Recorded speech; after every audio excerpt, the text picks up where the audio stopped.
Yes, guys, I hope you're doing well and I hope you've all had a positive day. Here we are, another Gain Seeker podcast. And as always, man, it's always an exciting time to be able to sit down, right, put a bit of the old bodybuilding on in the background. We've got Battle for Olympia here in 1999, an amazing year in the Olympia, right, and just go through, like, your questions, go through, like, sharing knowledge and sharing insight and sharing experience. That's what it is for us. So as always, an eclectic bunch of questions.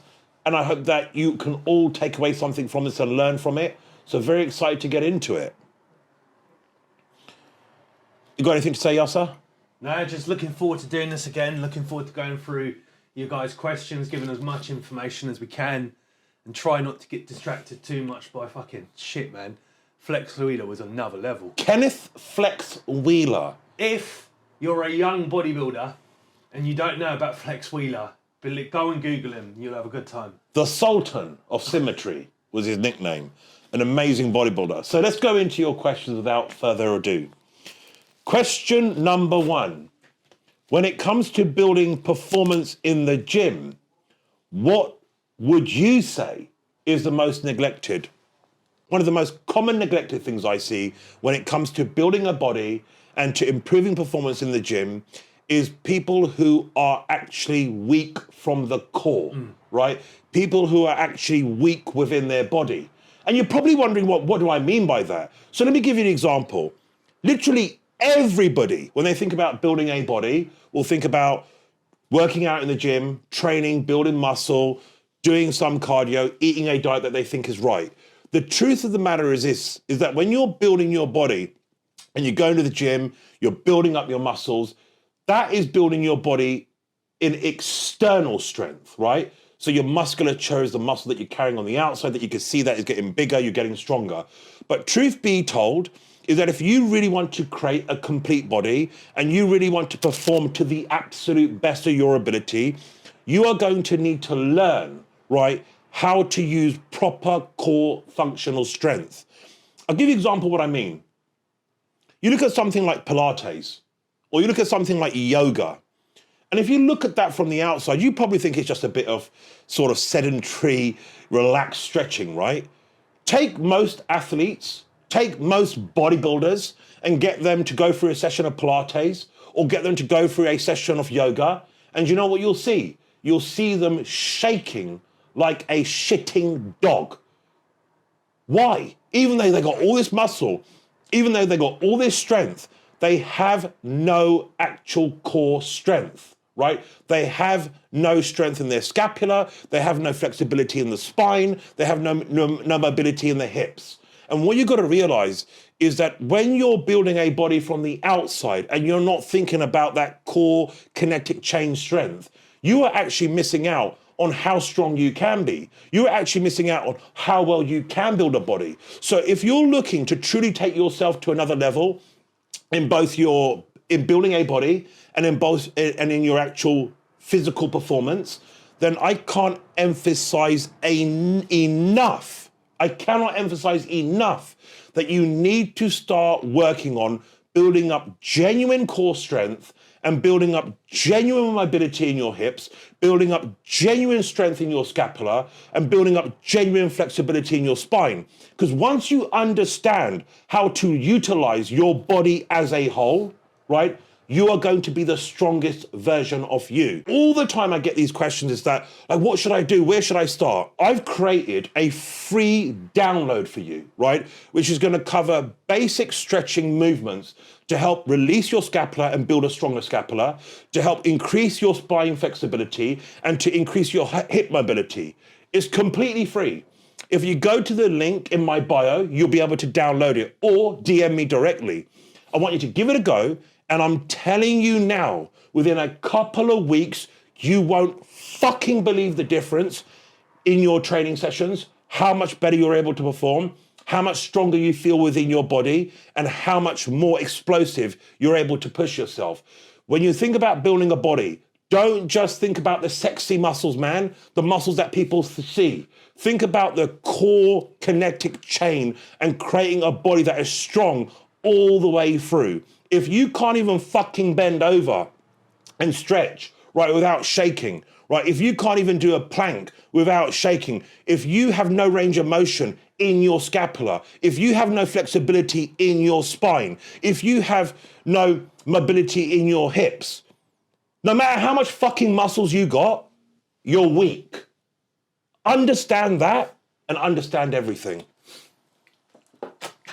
Yeah, so I'm going to go a different route, and I've actually mentioned it there, which is cardio. I think cardio is really, really overlooked when it comes to gym, especially from people trying to get bigger, people trying to build their bodies. Automatically, we are some way almost programmed to believe that if you're trying to gain muscle, you can't do cardio. And it couldn't be further from the truth. A very, very good cardiovascular system will allow you to perform so much better in the gym. And if you're wondering how could it make me perform better in the gym, think about if you are training and you've got a poor cardiovascular system and it's taking you extra time to recover through between sets. You can't give the same level of intensity because when you're in the exercise itself, you're running out of breath. Things like squats and deadlifts are really big movements, require such demand on your cardiovascular system that if you have a really bad one, if you are not actually actively progressing your cardio system, you are really, really missing out. And I'll say that even if you are trying to gain muscle, even if you are trying to gain weight, you're in a bulk, still put real priority on bringing your cardio up, bringing your cardiovascular system up. A fitter heart will allow you to perform much better in the gym. Shorter rest between sets. You can perform more intensity. You can perform the set for longer. All these will combine, like I've just said, to make you the best version of yourself, to get the most out of your training that you possibly could. I think it's really, really overlooked. And it doesn't matter what kind of discipline you're going into, whether it's wrestling, whether it's rugby, whether you want to be a bodybuilder, a physique competitor, you will never end up worse off from improving your cardiovascular system. Yeah, you know what? Yasser makes a really, really good point, and it's something that so many people overlook. And especially you will see this with a lot of bodybuilders. A lot of bodybuilders, powerlifters, and even strongmen, right, look at cardio as if it's a dirty, naughty word, right? Something that they don't want in their routine. Because, you know, a lot of people look at cardio as, oh, that's fucking boring. A lot of people look at cardio as if, oh, I'm going to burn off my gains. Truth be told, you should be so focused on your cardiovascular system's strength and health just as much as you would building your muscles, right? Because the two go hand in hand, right?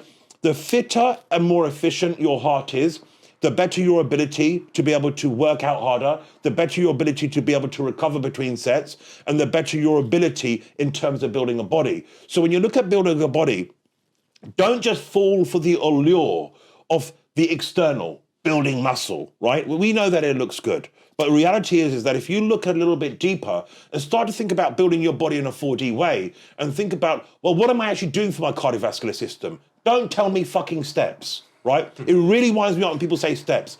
I can almost promise you that steps, right? Yes, it's a good way to get cardio in. Yes, it's a good way to burn calories.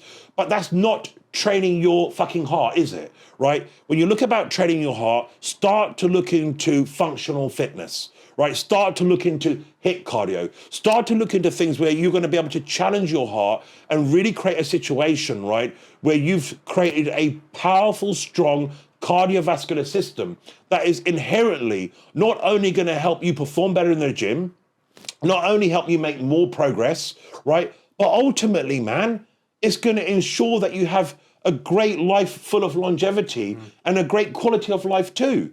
Because if it's one muscle, you can go your life, right, having small biceps. You can go your life having small legs or small calves, right? But when one muscle that you can't neglect is your heart, because once that muscle's fucked, you're fucked. It's as simple as that. Fix Kenneth Wheeler eating a pizza here. He's not allowed that. I said he wasn't allowed that on his diet. It was before 7 p.m, so the carbs. Can't believe it. He's going to get fat now. Okay, so the next question is this, and this one is another one that gets my goat up, right?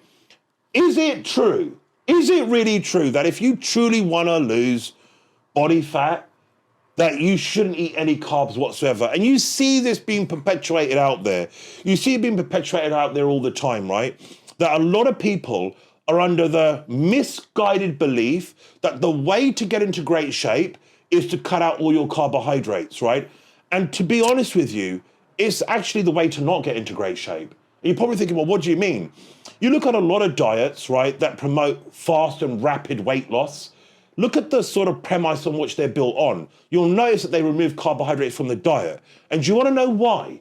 Because carbohydrates inherently, when you have carbohydrates, right, carbohydrates drag water into the body, into the muscle cell and tissue, right? I think it's around 3 times per gram of carbohydrate in weight-wise.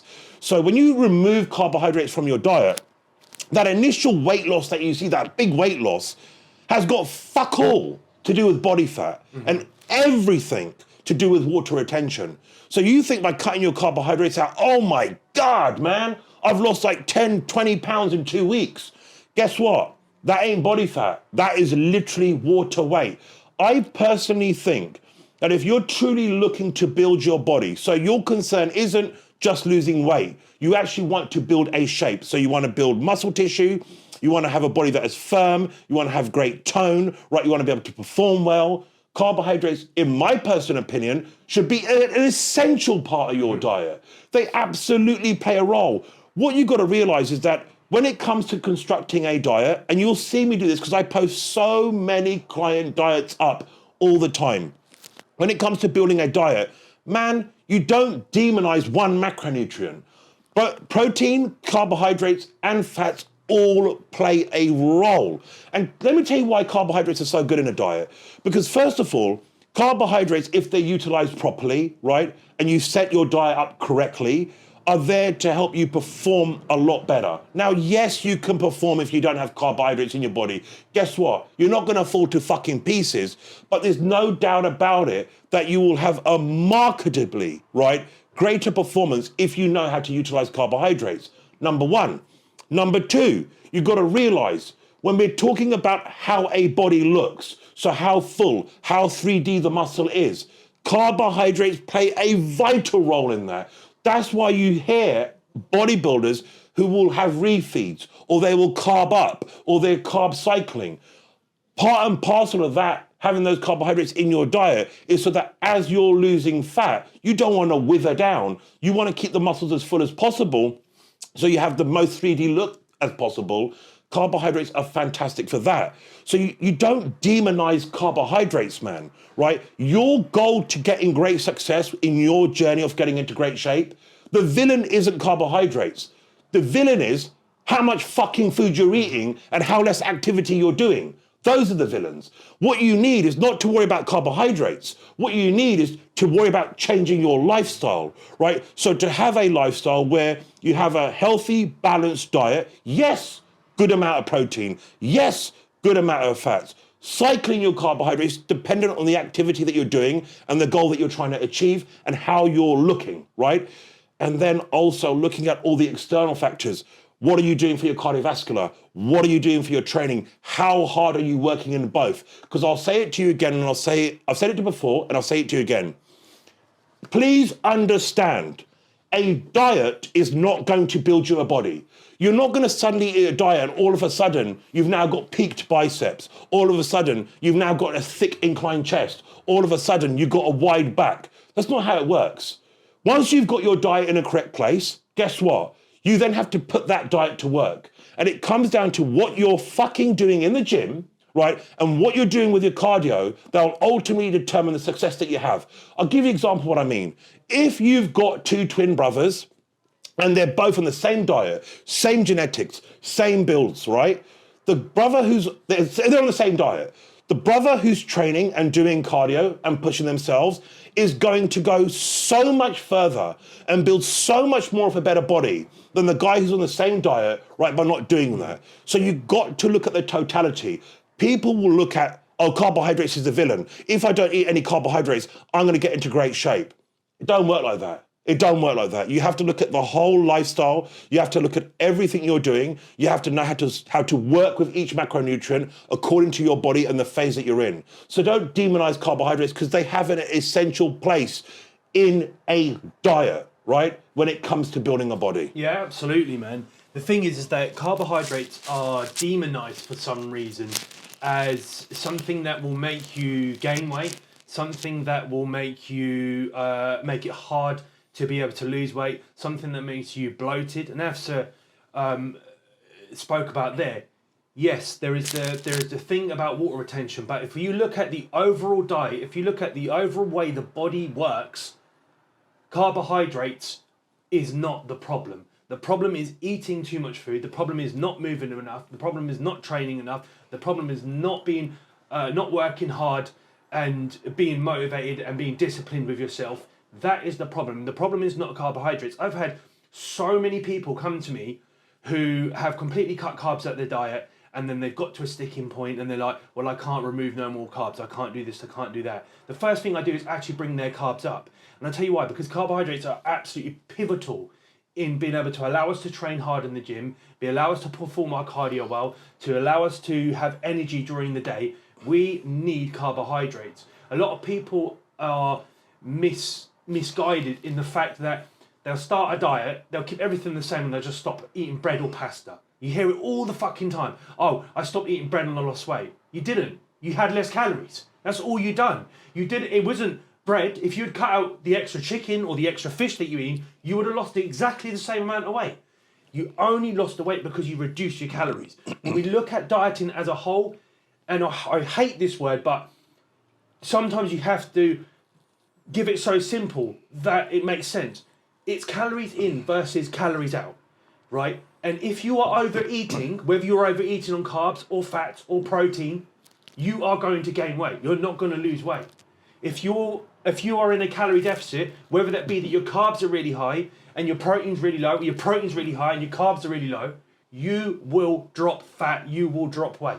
And it goes hand in hand with training properly in the gym, with recovering properly, with doing your cardio, with being dedicated, with being disciplined, with giving your all to any endeavour that you're going through fitness-wise. Absolutely, completely agree. So hopefully that answers your question. So we'll move now to question 3. I'm really struggling to see any changes with my body, and I have a skinny, fat body type. What tips could you give me to really help me get into great shape? Okay, so let's talk about this. The common curse that most men are afflicted with in today's world is the skinny fat syndrome. Due to the modern diet, due to all the chemicals and shit that is in the water, right? And due to people's lifestyles today, most men are now in a situation where they are underdeveloped in terms of muscle mass and muscle tissue, and they are carrying excess body fat, creating a body type that looks like a bell, right? Basically skinny fat, right? So where you don't have much muscle, but at the same time, you're fat as well. And it is a horrific position to be in. I've worked with many people in that exact position, and I know how difficult it is, right? Because the problem with skinny fat is that you almost feel fucking frozen. And if you're watching this, you're skinny fat, you know exactly what I'm talking about.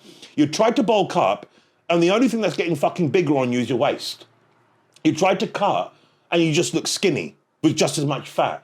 So then becomes a conundrum of, well, what the fuck do I do if I'm skinny fat?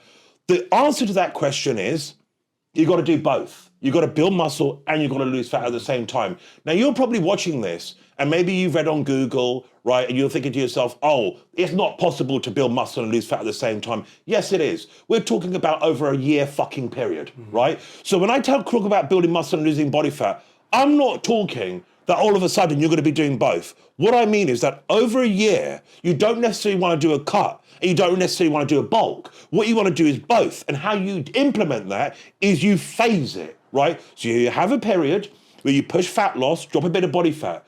Then you have a period where you refresh the body, fill the muscle out, get stronger, refuel, get your body in a really powerful position metabolically, and repeat. When you do this, so every time you drop a little bit of body fat, spend time filling the muscle out, making sure that you're staying strong in the gym, right? what will happen is that over a year, so over 6 months to a year, what's going to happen is your body is going to do what we call recomposition, right? So you're going to end up having more muscle mass, you're going to end up having less body fat. So let's drill a bit deeper. I'm going to give out my secrets here. Let's say I'm constructing a program for somebody who suffers from skinny fat syndrome, which is a real common issue now for a lot of men, right? First thing we're going to look at, diet-wise, typically you want to go on a diet that is focused on carb cycling, right? This is the key thing. So you can really navigate your insulin levels well, and also you can feed the body up when it's needed during the week to keep the muscles full, keep you performing in the gym, because you must be performing to get stronger, otherwise you're just going to get skinnier, right? And also to put a focus on protein and quality fat so that your hormone system is in a good position and you're stocked full of nutrition that's going to allow you to build muscle tissue. Secondly, when we look at training, most skinny fat guys wither away if they do too much volume. So you want to be going for a 3 to 4 day a week workout program, right? That is focused on power building, focusing mainly on getting stronger at compound movements with a few accessories in there to potentially create a bit more hypertrophy, a little bit more shape to your muscle. Cardio-wise, skinny fat guys typically don't really want to do long duration cardio. In my coaching experience, skinny fat guys seem to do incredibly well with short bursts of high intensity cardio. Why? Because it translates over perfectly to get stronger in the gym. 2, what's great about it is it gives you great metabolic response, so your fat oxidation levels are higher. And 3, it allows you to utilize more food to build muscle, right? So the culmination of all these things, a carb cycling diet, giving yourself 6 months to a year, phasing, bulking and cutting, recompositioning, training in a power building fashion, focused predominantly on getting stronger at core compound movements. I'm telling you now, you do that, and you'll be fucking dumbfounded at how you change. If you're watching this and you're thinking, Afsa, fuck me, mate, I don't know how to put that together, use your brain, DM me, that's why I coach, because I fucking love putting those programs together and working with a person through it. Simple as that. Yeah, I think one of the things that me and Afsa actually have one of the things that me and Afsa have in our advantage in this particular area with skinny fat males is that's exactly what we were before we started training. That's exactly what we were before we started bodybuilding. I was skinny fat, and the thing about being skinny fat is you would look at a person's body and you would think they weigh quite a lot. They don't. They're very skinny. They weigh a little, and the thing that bothers them the most is that they don't even weigh a lot, but they've got this belly. They've got this fat belly. They've got no real muscle. It's not like they've gained weight everywhere, where their shoulders have gone a bit bigger, their arms have gone a bit bigger, their chest has gone a bit bigger. All that's happened is everything stayed the same, but their gut has grown. We were in this position when we started training. We were in this position when we started bodybuilding. And Afsa hit the nail on the head. That's exactly the approach that we took. We had in our heads, there was a 12 to 18 month plan. And remember, this was at a time where we really didn't know anything too much about bodybuilding at this point, or building or actually building a body, not even for bodybuilding, but just building any type of body. We didn't have that much experience at this point. But we knew that it would be a long journey, and that we would have to do intermittent phases of both. If I work with a client who comes to me as skinny fat, I say to them, buckle up. This is going to be a long process, and we're going to do it in phases. You're not going to get one clear run of dieting for 16 weeks and bulking for 20 weeks. It's going to be intermittent with both. You take your fat down a little bit, and then you bring your calories back up. You're training hard. You're recovering well. You're eating a lot of food, and then when you get to a certain point, take it back down again. Go again after you've taken enough fat off, and you repeat this cycle for 12 to 18 months. You will be astounded at where you can be physically, mentally, and what your body will look like in that period of time. And 12 to 18 months isn't a long time. In the grand scheme of things, it isn't a very long time. But if you are focused and disciplined, and you can give your all to that plan, you can completely set a whole new set point for you and your physique. Absolutely 100%. So it's not something that you're cursed with, right? That you're going to be like that forever. But what you got to realize is that The conundrum is knowing what to do. And like I say, you can't really aggressively bulk or cut. So you've got to kind of do both at the same time. And that's going to take time. You need to give it 6 months to a year minimum, right, to really see what I would call a completely transformed body. So hopefully that helps you guys. Now we're going to go on to training focus. And we both have experience in this. So the question is, like, do I have any, like, you know, I love sharing these sort of like training, secret training tips and hacks and all that, right? So what I'm going to talk to you today about is this. If you really, right, want to progress lifting heavier weight fast, learn to go slow. And what do I mean by that? So if you're thinking like, okay, I do want to progress and get stronger as quick as possible, right? What do you mean by go slow? Paused reps. Paused reps are actually a fucking incredible technique to get stronger quickly, right? And I'll tell you something now, in my personal opinion, it's one of the most effective ways to get past a strength plateau, right? And I used to do this all the time with different body parts. So I wouldn't use it routinely on all my body parts, just body parts where I was struggling with to get stronger. And it works so well on my chest and on my shoulders and on my triceps, right?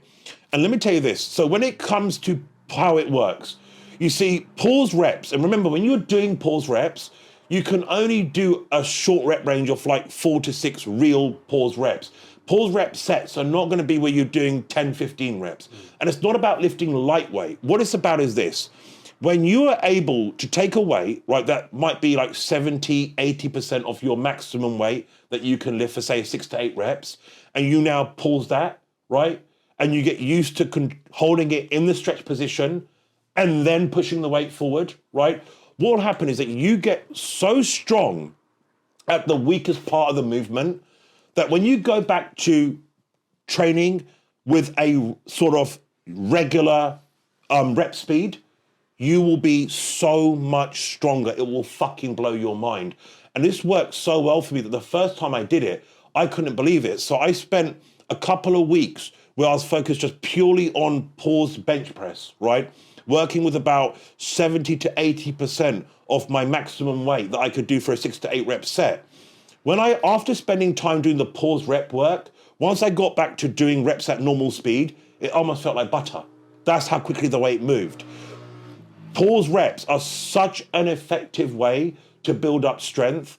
And like I say to you, what you want to do is you don't want to start doing pause reps down every fucking exercise in every single body part. Think about a body part that you're really lagging on or that you want to really increase on a lift, right? So let's say you're struggling with bench press or you're struggling with squats or you're struggling with a shoulder press.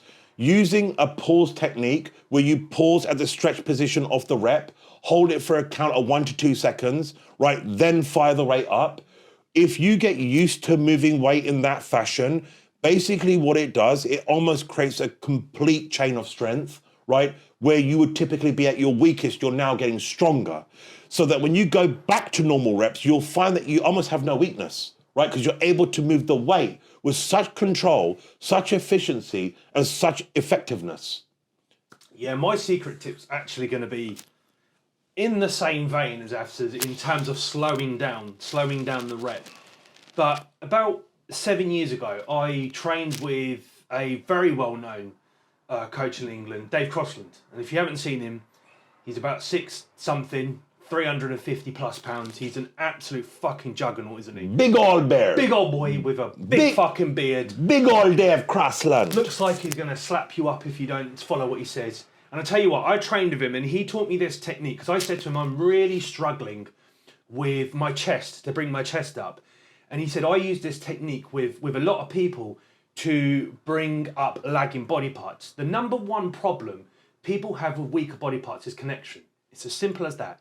They can't connect. And you will hear every single time, oh, you know, I'm struggling to bring my arms up and every time I'm training my arms, I'm not getting a pump, I'm not feeling it, I'm just feeling like I'm going through the motions. It's because you lack that connection with that muscle. You could go and train a stronger muscle and you don't even have to think about it and you've got a pump, blood's in there for the whole session and you can engage it very well without even thinking. So what he actually got me to do on chest was before I looked to perform any compound exercise or anything, he started me on isolation movements. And every isolation movement was slowed down to a 12 second rep, right? It was 6 seconds on the way down, which is commonly known. That's commonly a commonly used technique. But it was also 6 seconds on the way back up. And what that forced me to do is solely focus on nothing else to move that way. You think about a cable crossover. He took me 6 seconds, is stretching, is stretching, is stretching, and then 6 seconds to bring it back in the middle and squeeze. And I done about 4 or 5 of those reps. That's all I needed, 4, 5, 6 of those reps. And I had a bigger pump in my chest than I do most chest sessions at the end. Because in training that way, I was able to focus on only one thing, moving the weight completely with my muscle. And then I started to employ that into my sessions. And I'd do that at the beginning of a chest session. I'd have 10 to 15 minutes of purely just isolated exercises where I was taking my absolute time on the way down, on the way back up to get that real connection. And then I went on to the compound movements. And I'm telling you now, if you try this, you'll have a whole different experience training those weaker body parts. Yeah, absolutely. That makes a very good point there. And this is the thing. And really, really, you know, once you're like getting into what I would call the intermediary stages of building a body, so where you've put time into the gym, you've built a bit of a base, right? You've built some muscle, you've got a basic understanding of training, you've built a good level of strength. These intensity techniques can change the game for you. Mm-hmm. That's why we love sharing them, right? So give either of those a go. And then as always, you know, DM us, let us know how you're finding it. So what I'm going to go into next now is the first compound focus of the day. So what we're going to focus on in today's compound focus is this. The best compound that there is when it comes to elite endurance. I'm talking about a compound that will turn you into the fucking Flash, right? Is the metabolic modulator Cardarine, right? Cardarine is a slept-on compound, right? And only really in sports circles is it known about this. But Cardarine will turn your endurance around in such a fucking way that I'm not joking about this.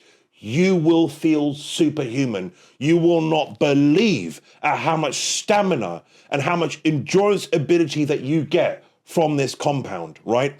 So let's talk about where Cardarine is typically used. There's 3 main sort of uses that Cardarine is used for, right? Number 1 use of Cardarine is in sporting events, right? So where you have a sporting discipline that requires severe endurance, so like rugby, football, track athletes, and we can go on, where endurance is absolutely key. Like endurance is almost a game changer. You can win from your endurance. Cardarine is incredible because it'll just keep you fucking going. And it's so crazy how Cardarine works, because Cardarine almost makes hard work feel effortless. Like you don't actually realize how hard you're working and how long you're working, right? Until you take a step back and think, I don't even feel exhausted. I feel fucking amazing. I'm dripping sweat. My God, like I've done all this work. That's how powerful it is. It's almost like it's a hack out the matrix. It's almost like it reconfigures your complete ability when it comes to endurance sports. Second usage of Cardarine, heavily used, where do you think? Fighting. In fighting, winning a fight, when we talk about competitive fighting, is a lot more than knowing how to kick and punch and grapple. One of the foremost requirements when it comes to building a good fighter is you must have an incredible gas tank, right? Your ability to perform and to withstand endurance within a fight can realistically win you the fight, right? Cardarine is phenomenal for that. A lot of MMA fighters and combat fighters will typically start adding Cardarine between 4 to 6 weeks out from the fight at the end of a camp. And what this will do is it will pick your endurance and your gas tank up to another level to where you won't even fucking feel exhausted, right? When you're pushing the body hard and you're pushing the heart hard. The last application of where Cardarine is used is with bodybuilders. So you know when you're coming towards the end of a fat loss phase or you're coming towards the end of a contest prep and man, your energy is low and man, you can't even think about doing another cardio session and you're dragging and you're feeling tired and it's like trudging through the mud. Cardarine changes all of that. Now you can fucking push yourself with no worry, no stress. Your endurance is through the roof. You feel amazing. You got great stamina. It's a game changer because you implement Cardarine towards the tail end of a prep. You're going to be able to keep your performance in terms of cardio through the roof. And obviously, if you do that, guess what happens? You lose more body fat. And actually, you can eat more food. An amazing compound that's slept on and a real game changer. It's actually incredible how much Cardarine can improve a human being's performance and endurance. And I'm not talking over a 6-month period. I'm talking within fucking days of taking it. It's almost like somebody's giving you a new heart. Yeah, and the best thing about this compound, which is different to compounds you would take for bodybuilding, which visually change you, because generally after you take those compounds out, your body will visually change again. If you think about Winstrol, Anavar, anything like that, where it cosmetically changes you, the appearance. Once you remove it, you start to lose aspects of that. The best thing about Cardarine is that because it actually pushes your body to new levels of fitness, pushes your central nervous system, pushes your body to utilize oxygen and the red cells better. Once you actually do take it out and you stop taking it, your body is at a higher level than it was pre-Cardarine. Does that make sense? So if you were here when you add it in and then you bring it up to here, when you come back off, your body's still going to be up there. And that's why I think it's one of the most powerful compounds, because it's a compound that has a completely lasting effect, that even when you do take it out, you are at a better place, a much better place than where you were before you even started it, as opposed to compounds that could just change you visually and aesthetically. Absolutely, completely agree. It's an incredible supplement, and you probably haven't heard of it because it's mainly utilized by performance athletes. It doesn't serve a purpose for a visual, it serves a purpose for performance. Do you see where we're coming from? Right? So what we're going to go to now is supplement focus. I will cover this, and then the last question, I'm sure Yasser will come and chime in on. So today's supplement focus is this. I want to talk about a supplement that I think should be in absolutely every single person's supplement arsenal. The supplement I'm talking about, you've probably never heard of. So I suggest that after you've watched this video, go and fucking Google it and do some research yourself and you'll see exactly what I'm talking about. The supplement I'm talking about is AHCC. What is it, right? It is a derivative of shiitake mushroom. Shiitake mushroom, not shit-talking mushroom. That's the mushroom from Mario, right? See, AHCC is such an incredible supplement because what people don't realize is that this little derivative of shiitake mushroom, its sort of role and impact in the body, and what it does is it turns on your natural killer cells. And it also increases your T cells. Now, these two bad boys, your natural killer cells and your T cells, what they do in your body is they go around fucking up viruses, right? That is your line of defense, right?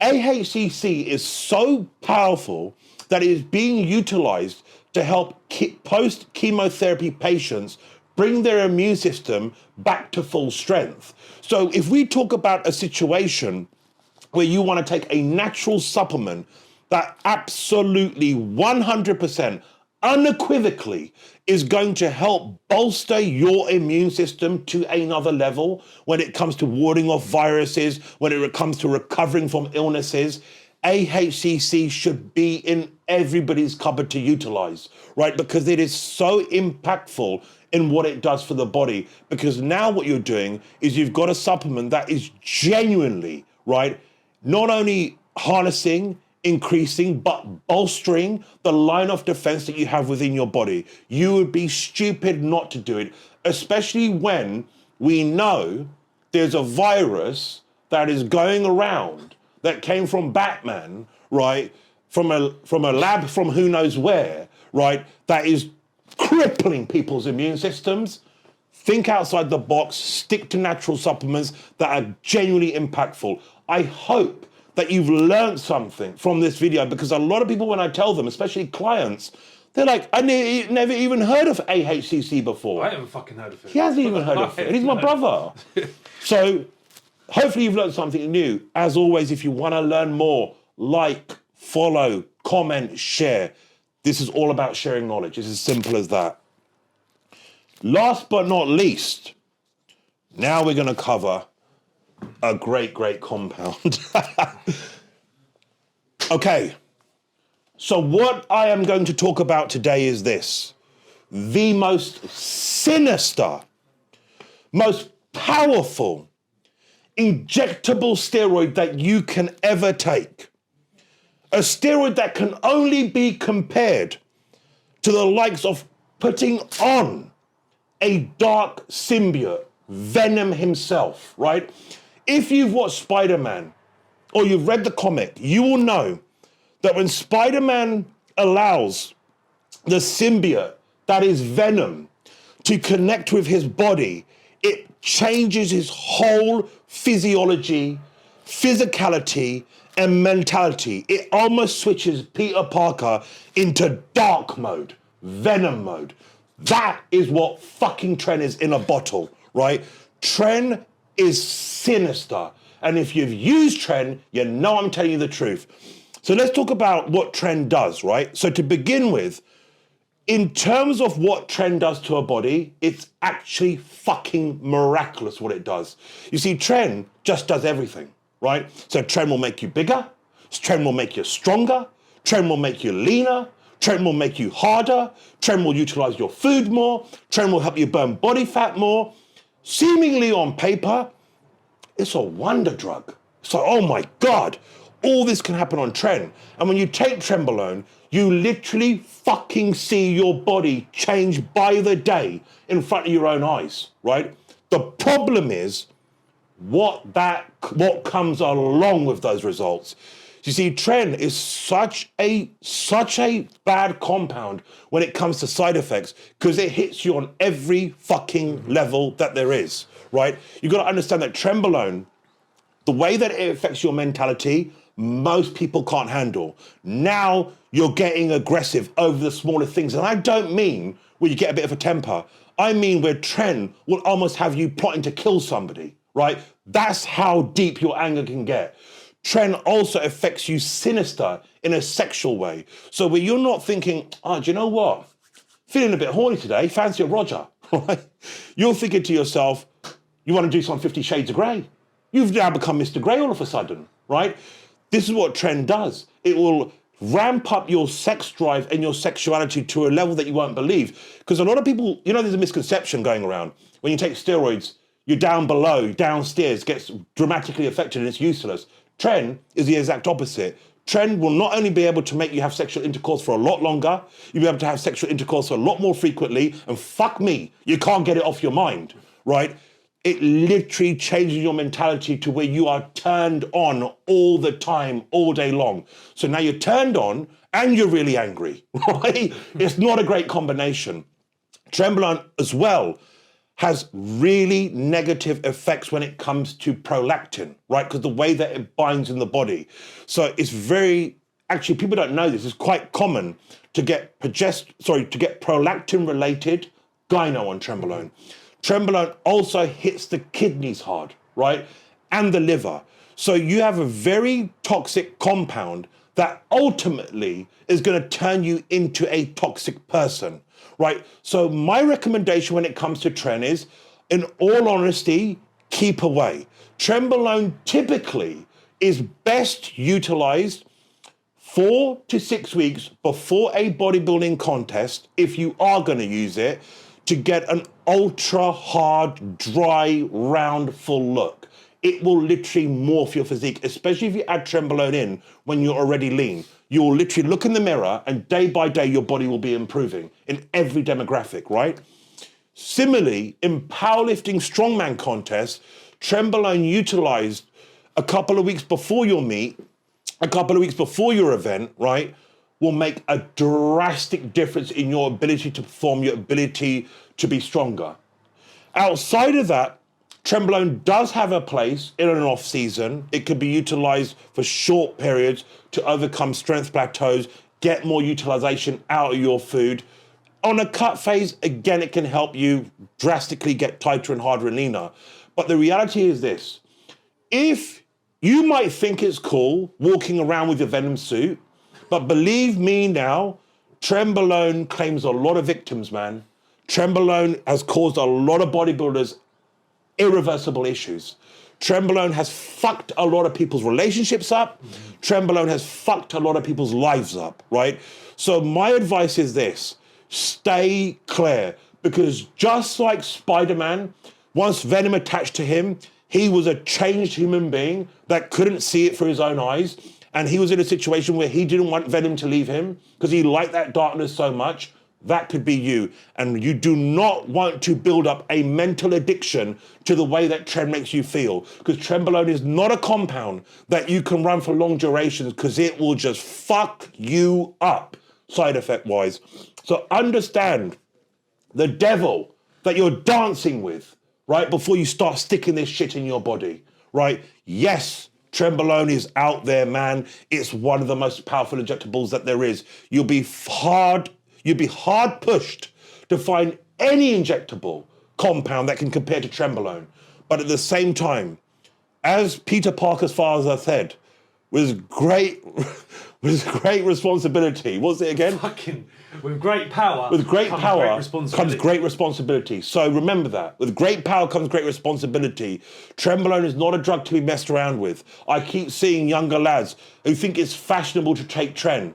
You might think you feel amazing in your 20s, but when you wake up in your 30s and 40s and realize that you have to deal with the aftermath of the fucking damage you done to your body by using steroids that you should have never been touching, at dosages you should have never been running, for durations that you should have had no interest in being on, then you will realize why I make these videos and why I share this information, because I'm trying to fucking help you guys, right? We know that Trenbolone is part of bodybuilding.